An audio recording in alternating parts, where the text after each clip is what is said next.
So I have my drums. All the high elements of my drums are going to 2 buses, which I have. One is the NLS Trick from Jason Joshua. And the second one, I just have a bit of compression from the Shadow Hills compressor. Then we have a bit of saturation from the Black Box. And I'm cutting the lows, so I have a clear kick. And at the end, I have on both of them also a multi-band compressor, giving space for the kick to come through. So it's sidechain to my kicks, which now is only one because I muted the others. Okay, so this is our drums until now.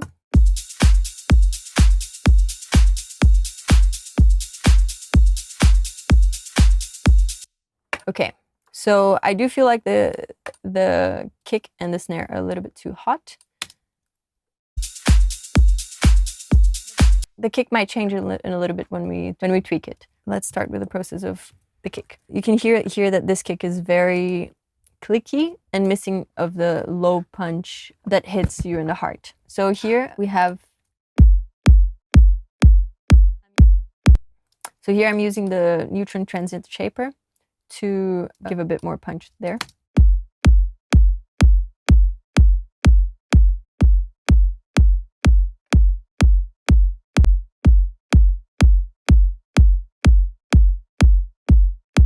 Then after that, I do add a little bit, depending if it's a kick that has like too much tonality to the low end, I might control a bit with the split EQ with the tonal band shelf, or I might just add a little bit of whatever frequency I feel like it's missing on the low punch.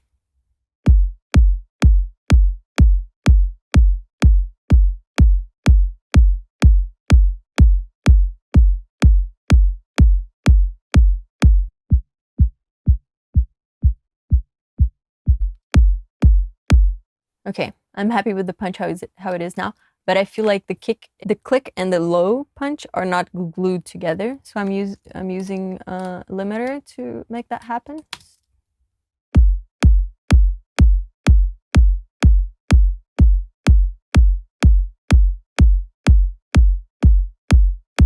Sometimes adding a bit of saturation helps a bit as well, so we can try it out.